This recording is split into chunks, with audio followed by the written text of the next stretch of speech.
Roger, antes do jogo, o presidente Romildo Bolzan Júnior até dizia o seguinte, que ele tem alguns jogadores, Pedro Rocha, Luan, Wallace, que ele considera inegociáveis. E ele analisava o momento desses jogadores e chamava atenção para o momento que você pegou o time, praticamente com os mesmos jogadores, e tirou muito mais desses jogadores, e falava, inclusive, que acredita, em conversa contigo mesmo, que ainda seja possível tirar mais desses jogadores do Grêmio. Eu queria que você comentasse isso, esse momento que você pegou, transformou, e se você concorda com o presidente que ainda é possível tirar mais com estes mesmos jogadores. Não, sempre eu vou tentar extrair o melhor e o máximo de cada jogador individualmente e coletivamente. Essa é a minha função e o meu desafio como treinador. Eu desejo que cada jogador do meu time seja a melhor versão de si mesmo. Para que na plenitude da atuação, na plenitude da forma, eles possam nos ajudar como tem nos ajudado.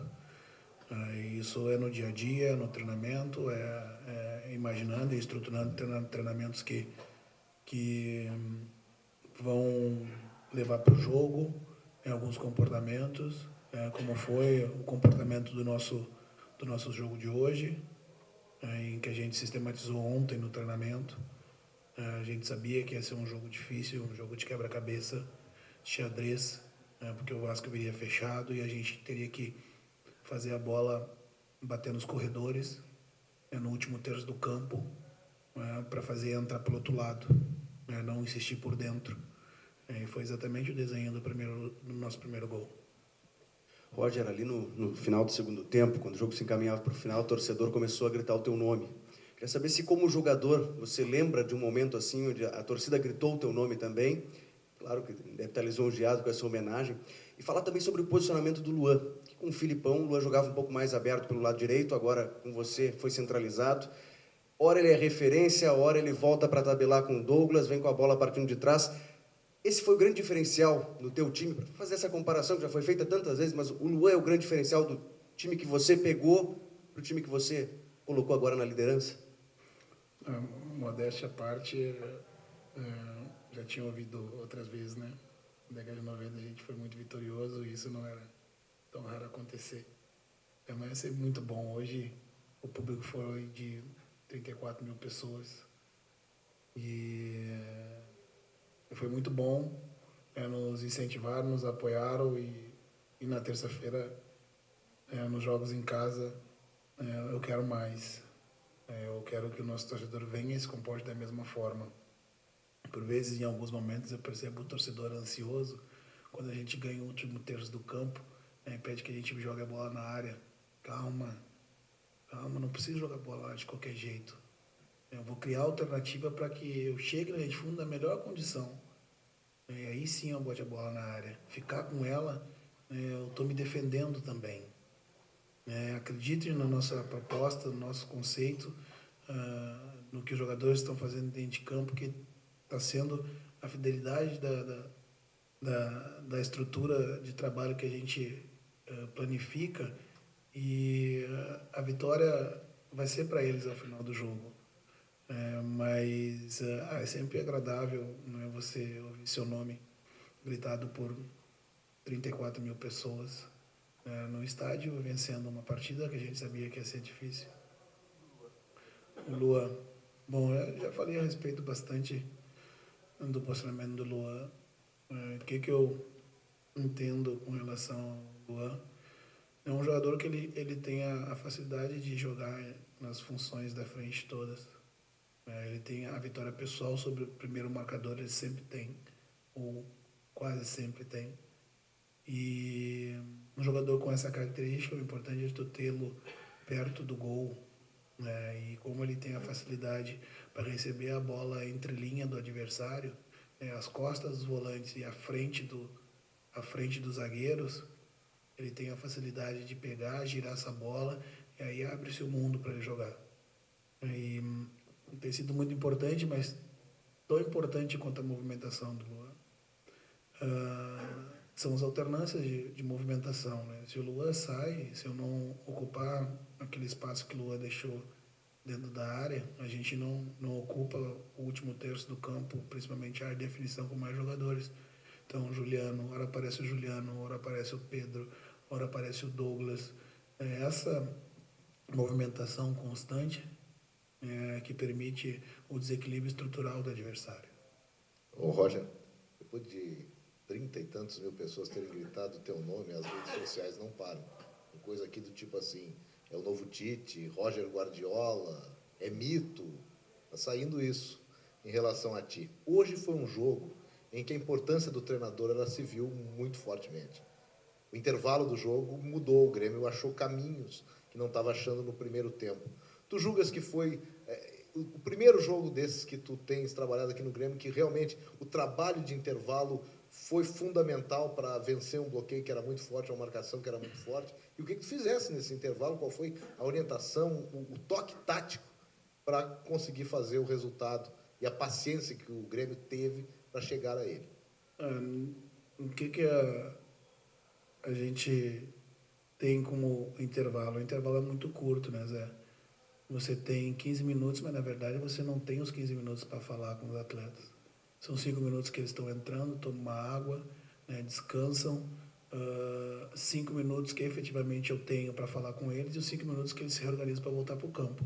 Então é muito rápido. O que eu tenho na minha comissão, além do James e do Bugre, tem o Roberto, que fica lá em cima na cabine, filmando o primeiro tempo. E como a gente já tem a sintonia do que pela estrutura do nosso time e pela a estratégia do adversário, a gente já tenta antecipar quais são os problemas que nós possivelmente teremos, né? E qual é a dificuldade que a gente vai ter em algumas áreas do campo. Então a gente procura essas imagens, o Roberto captura elas na câmera e no intervalo a gente mostra para os atletas. E a nossa dificuldade no primeiro tempo foi justamente que a gente não fez a bola bater nos dois corredores antes de tentar entrar. O Vasco fez um bloqueio baixo, trazendo o time para o lado da bola, e principalmente na nossa primeira linha de criação, a gente estava ficando com ela 2 segundos a mais do que deveria, ao invés de fazer ela circular o mais rápido possível para o outro lado, para a gente entrar e pegar o adversário, o Vasco desprotegido, e tentava ter uma superioridade numérica pelo lado inverso, onde a gente estava jogando. Em alguns momentos teve 2 oportunidades que a gente rodou a bola, ela chegou no Pedro, entrou no Luan e tentou finalizar. A gente ainda tinha mais uma perna para entrar pelo outro lado e podia ter entrado com um pouco mais de tranquilidade. E a gente passa esse feedback, que é muito rápido, pontua algumas coisas importantes, sintetiza, ouve alguma coisa, transforma em informação e devolve para o atleta, para que a gente tivesse a paciência. Ia ser um jogo de paciência, que o nosso gol em algum momento do jogo sairia, mas que nós teríamos que ter muita clareza o que a gente devia fazer para conseguir achar a oportunidade para construir o nosso gol. Roger, inicialmente é uma satisfação rever você e ver você aqui no Grêmio. Obrigado, Roberto. Roger, é quase que, acho que é unânime entre os jogadores que você movimentou o time, o grupo, e melhorou a autoestima dos jogadores. E também melhorou a autoestima do torcedor. Você tem já consciência de que você mudou o Grêmio da tua chegada aqui até o momento? Eu tenho a consciência de que eu alterei a estrutura do time, acrescentei os meus conceitos e a partir acho que do primeiro jogo a gente passou a jogar de uma forma já mostrando alguma coisa do que eu acredito com relação a futebol. E o resgate da confiança do torcedor também era uma dessas facetas da minha idealização, porque durante 10 anos eu joguei aqui, eu sei a característica do time que o torcedor quer ver dentro de campo. E isso eu fui construindo dia a dia com os meus atletas, para que o torcedor, quando olhasse para dentro de campo e enxergasse aquele time jogando, se identificasse como tem se identificado. É um resgate, mas acima de tudo, isso tem que ser embasado pelos resultados positivos, mas fundamentalmente construído em cima do trabalho diário. É muito bom, e por isso que eu disse que foram 34 mil pessoas hoje. Eu espero mais, eu espero que nos apoiem, né, que entendam, né, as decisões que eu tomo, sempre em prol do coletivo.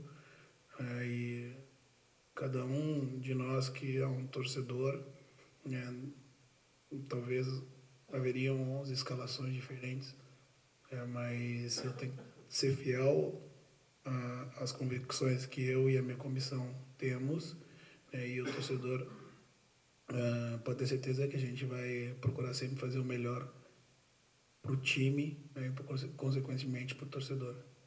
Bom, Roger, vem Copa do Brasil agora, né? Você vai começar a comandar o time também nessa competição que você conhece muito bem, né? Como é que você planeja isso? Como é que você encara já essa primeira partida contra o Criciúma? E, enfim, e trabalhar essa competição também? Porque você fez todo um trabalho no Campeonato Brasileiro desde a sua chegada, agora tem Copa do Brasil pela frente também. Como é que vê toda essa possibilidade também dentro dessa competição? Enfim, essa primeira partida. E sobre o Marcelo Oliveira e o Galhardo, como é que está a situação dos dois jogadores? O Marcelo Oliveira teve a muscular, o Galhardo, você espera contar com ele para terça-feira? Como é que está a situação dos atletas também? Eu posso descansar um pouquinho a cabeça.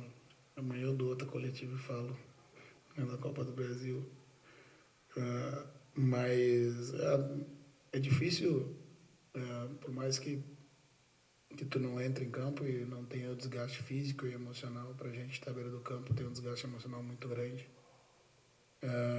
É difícil você manter-se concentrado em duas competições com tão pouco tempo de diferença uma na outra, mas faz parte, né, do nosso ofício, né, e faz parte das minhas obrigações manter o meu grupo de trabalho e os jogadores motivados. É uma outra competição, uma competição muito importante, que eu já fui campeão algumas vezes. Cada jogo tem que ser encarado como uma decisão, porque assim o jogo pede, mas a partir de amanhã a gente começa a pensar nisso. Vamos estudar. Ontem eu vi parte do jogo do nosso adversário, mas hoje eu pedi licença para meus atletas no final do jogo para individualmente elogiar um jogador que fez uma grande partida, que foi o Eraso, atuação de alto nível. E assim como ele, o Marcelo entrou, o Lucas entrou, então tem que valorizar, sentir evidentemente as ausências daqueles que estão jogando habitualmente, mas valorizar muito aqueles que estão ali para me ajudar e são suplentes e que na verdade decidem um jogo para mim, porque quando entram ou fazem a manutenção do estado das coisas que estão ou para mudar uma característica do jogo. Então valorizar o coletivo, sentir as ausências, saber que cada um dos jogadores que estão à nossa disposição estão prontos para nos ajudar. Roger, algumas rodadas atrás você disse que seria difícil o Grêmio chegar no G4, se chegasse seria difícil se manter, e chegando no G4, cada posição para subir dentro do G4 seria mais difícil ainda. O Grêmio está no G4, é vice-líder nesse momento no Campeonato Brasileiro, e você acabou de falar em desgaste, não só físico, mas emocional.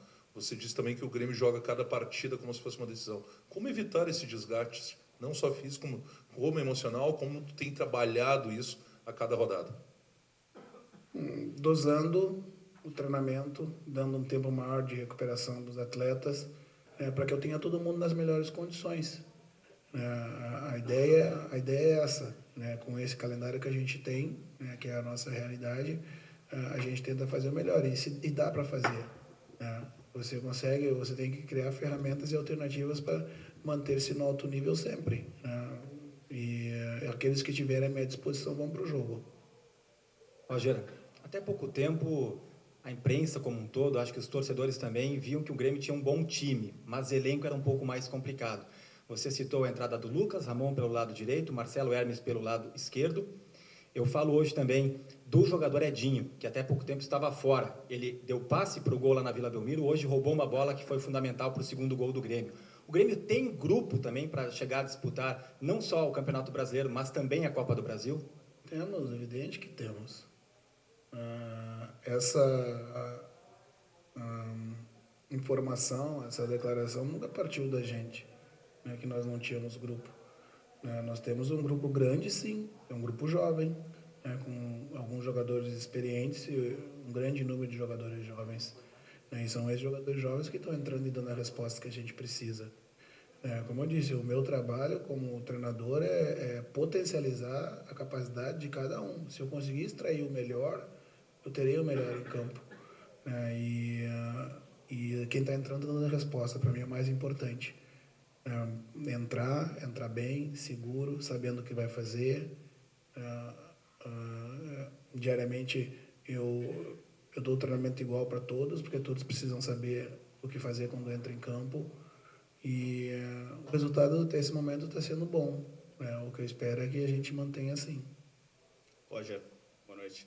Falou bastante de conversar, de procurar passar o maior tipo de informações sem o treinamento, fazendo treinamentos diferentes para não desgastar. Da sua experiência como jogador, principalmente na Copa do Brasil, o quanto esse assunto vai ser parte das suas conversas nos próximos dias, a sua experiência passada para eles? Talvez eu mostre os vídeos das 4 finais. Não, principalmente conscientizar o meu jogador que é uma competição curta, né, que o nível de concentração tem que ser altíssimo, né, porque 2 jogos decisivos e decide a passagem para uma fase seguinte, que ela é um atalho menor, né, do que um campeonato brasileiro, e que você tem nessa competição um título importante. Fundamentalmente, inicialmente se começa por aí, mas o que eu tento fomentar nos meus atletas é o desejo de conquistar. Eu tento criar um ambiente vencedor, onde mais do que a conquista, mais do que tentar levantar a taça no final, é você deixar um legado onde você passa, e onde você vai ser lembrado depois. E às vezes, o que eu friso para eles é que tu não constrói futuro, tu constrói passado. É dele que tu vai se orgulhar lá na frente. E essas conquistas, mais do que as conquistas de taça e levantar e comemorar, é o fortalecimento de um vínculo de amizade que perdura a vida toda. Essa coesão de grupo, essa construção de uma coletividade, isso aí ultrapassa as linhas do campo e entra para dentro, e faz com que tu crie grupos vitoriosos. Então, fomentando isso, automaticamente você está conscientizando o jogador de que é importante sempre entrar em campo e deixar o seu melhor e fazer o seu máximo, porque ao final da partida, inevitavelmente, essa recompensa vem em forma de vitória.